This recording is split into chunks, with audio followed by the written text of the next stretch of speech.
512 km en 10 minutes. L'impressionnante recharge ultra rapide de la nouvelle Xpeng P7 électrique. Lancée en 2020, la Xpeng et P7 s'offre une cure de jeunesse avec une toute nouvelle version. La voiture électrique conserve son ADN mais évolue en profondeur, avec notamment une charge ultra rapide et une grande autonomie. Xpeng fait partie de ces constructeurs chinois qui veulent tenter leur chance en Europe, tout comme MG et BYD, entre autres. La firme fondée en 2014 est arrivée en 2024 sur le vieux continent, avec 2 modèles. Il s'agit pour rappel des SUV électriques G6 et G9. Une nouvelle génération pour la berline Xpeng commercialise également de nombreux autres modèles dans son pays natal, dont une berline ultra désirable, qui avait été lancée dans le courant de l'année 2020. Il s'agit de la Xpeng P7, qui n'est pour le moment pas encore proposée en Europe. Cette dernière s'est déjà offert de nombreuses déclinaisons et voilà qu'elle a désormais le droit à une toute nouvelle génération.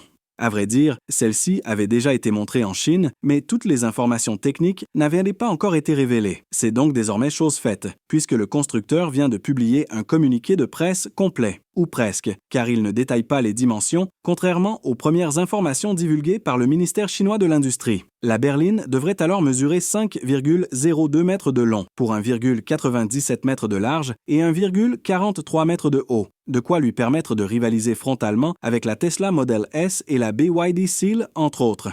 Le style est quant à lui très épuré, tandis que le CX, coefficient de traînée, est très bas. Selon Xpeng, il n'est que de 0,201, ce qui lui permet de se rapprocher de la Lucid Air, la voiture électrique de série la plus aérodynamique du marché. Le constructeur précise avoir offert pas moins de 25 optimisations pour améliorer la pénétration dans l'air de la voiture. Parmi elles, un pare-brise très large ainsi qu'un aileron arrière mobile. La firme précise aussi que l'utilisation d'un logo plat permet de réduire la résistance à l'air. À noter que les poignées sont intégrées à la carrosserie. La berline électrique a le droit à de grandes roues, dont la taille n'a pas encore été confirmée pour le moment. On note qu'elle conserve sa silhouette très élancée, tandis qu'elle s'offre une signature lumineuse à LED aisément reconnaissable. Tout est intégré à la carrosserie, dans un souci là encore d'optimisation de l'aéro. Enfin, la partie arrière affiche un certain caractère et se veut très original, tout en restant dans l'esprit de la marque chinoise. On note que la voiture se dote d'un grand toit panoramique en verre. Une charge très rapide. Pour le moment, Xpeng n'a pas montré une seule photo du poste de conduite de sa berline P7. On sait en revanche qu'elle a le droit à un grand affichage tête haute de 87 pouces, associé à un écran tactile de 15,6 pouces.